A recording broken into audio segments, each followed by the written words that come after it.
What is going on, everyone? Welcome back to the channel. On this week's Snooker Digest episode, we're going to have a look at last weekend's Women's UK Championship, the second biggest tournament on the circuit for the Women's Tour. And sort of going straight into it, very promising signs in terms of the number of players and the different nationalities that were there. So we had 48 runners, split into 8 groups. And these players came from a total of 11 different countries. I think we had 19 from England, 6 from Scotland, 4 from India, 2 from China, 3 from Hong Kong. And then we had players from Wales, Germany, Northern Ireland, Australia and Guernsey as well. So that in itself shows how far-reaching the tour is becoming now for the women. And that is so encouraging to see. But before I actually review the tournament, there is a slight rant that I want to go on to, and that's just, obviously, that there's so much promise in terms of the game progressing, but it doesn't feel like enough's being done to actually enhance these tournaments. So like I say, this is the second biggest tournament on their calendar, but they were playing it on a literal club table. You know, for example, I could have gone down yesterday to my local club 15 minutes away from me and watched a handicap tournament played on an exact same table, and that's where players are entering with £10 and they get sort of 120 back if they do win.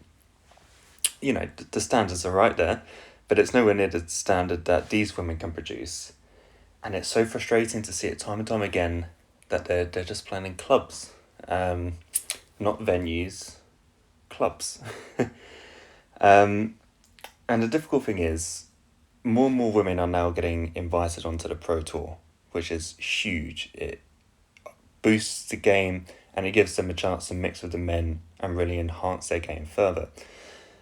But I think a lot of people criticise that idea, and a lot of people keep saying, well, they're not picking up wins, so why should they be on tour? But I think, just look at this. How can we expect them to adjust to the main tour when they are playing on club tables all of the time on their circuit? You know, not only was the women's tournament on over the weekend, there was also the WSF under-21s tournament. And if you were able to see a little bit of that on the streaming service through WPBSA, you can say that that is played in a venue with a proper snooker table in proper tournament conditions. So my question here is, if we can do that for the amateur game, why on earth can't we do that for the women's, which is growing year on year and deserves the same standard of conditions that everyone else seems to be getting? And then, you know, the finances I don't want to stress too much on, but I do think it's important to highlight. Rhiannon Evans got £2,000 for winning it. I suppose you could say not bad for a weekend's work, but I think a lot of people will say, how on earth is a tournament, a professional tournament, that low? The runner-up, she got £1,000 as well. So that's just, in addition to the horrific playing conditions that they have to deal with every single tournament, there's also no finances. And if we're encouraging players from all around the world, which we are, to come over and play in these big tournaments, they're also going to have to fund that themselves. And if they're only going to come back with potentially £2,000, I mean, how much money are they actually making from it? So the game really desperately needs a decent sponsorship. And I know it's like a catch-22. You only get good sponsorship when you're increasing in popularity and etc. But then, you know, how can you increase the game and popularity without decent sponsorship? So that's the situation that the women's game's in. And the thing is that, like I said, and I have to emphasise this at the start, because of the numbers and the rise of nationalities that are getting involved, the interest is clearly massive and it's only getting bigger. But the standard of events on their calendar, it really needs to rise in conjunction with this interest for it to really bloom. And there's so many talented players. We're seeing a few of them now on the main tour. some either with tour cards or some getting wild cards into tournaments. And in order for them to really thrive on that tournament, you really need to give them the same infrastructure that we're giving the amateur game. Just let them play in proper conditions. And I think that will make the adjustment from the women's circuit onto the main tour so much easier.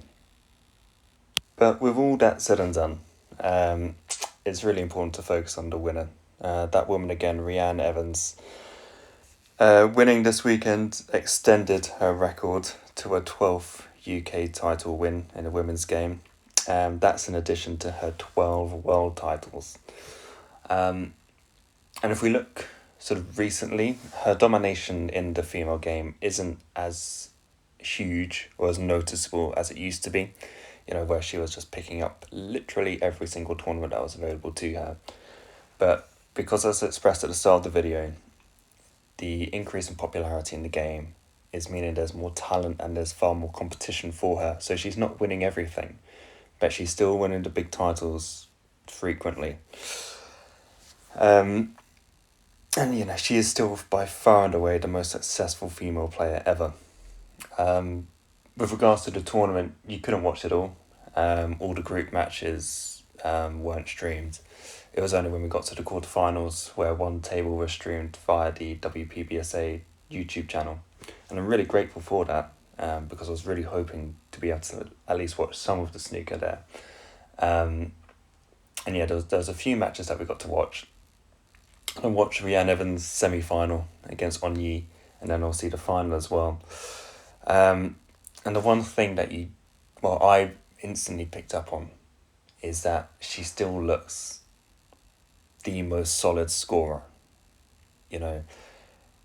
I'll get on to her opponent Bay in a second. But Rhiannon Evans, these were difficult conditions, like I say. It was a club table, the cloth looked incredibly slow.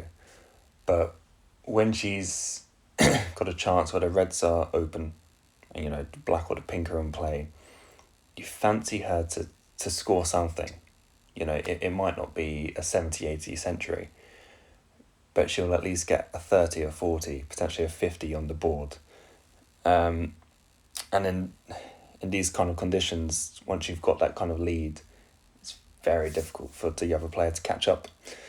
And yeah, she was averaging throughout those two matches around 88-89% pot success, which is very high. You hear commentary, like John Verger in particular always says, 90% is the benchmark for the professional tour. For her to be at 88-89% shows that she's really not that far behind, and it shows that she can mix it. And, I'm not going to repeat myself about what needs to happen in the female game to enhance that, but she's so good. She is so talented at what she does. There's a reason why she's won so many titles. And yeah, it's just another one in the bank.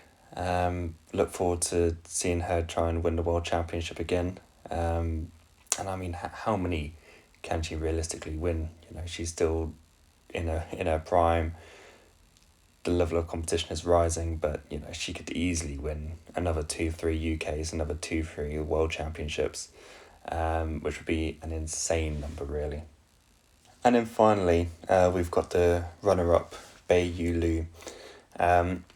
If anyone tuned into the match and watched it, and it was potentially your first time watching Bei Yu Lu, I can safely say that she has far more talent than what was shown in the final.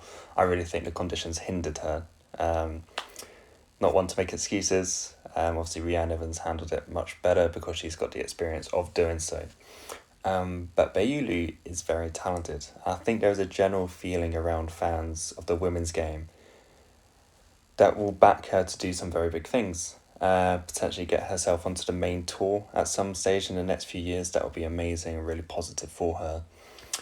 But you even look at what she's done recently. I mean, last season she won 2 ranking titles, and she also made a 128 break at last year's Women's World Championships. Bundles of talent, a very good weekend for her, even though she lost quite convincingly in the final. But yeah, definitely a name to keep out for. So yeah, there we have it. That's my review of this weekend's Women's UK Championship. I don't really like to moan, particularly on this channel. I want to keep it as positive as possible. But I do really think it's important for World Snooker to do everything that they can to enhance this tour, just to help the transition for these women getting from their tour and then onto the main tour when they get given the chance to. Now, speaking of the main tour, that is back this week, starting today, for the British Open, where we have all of the usual front runners involved. You know, your Selbys, your Judds, your Robertsons, etc. So I'll be back next Monday for the next Snooker Digest episode to review what goes on this week. But for now, enjoy the snooker this week, and I'll catch up with you all next Monday. Cheers.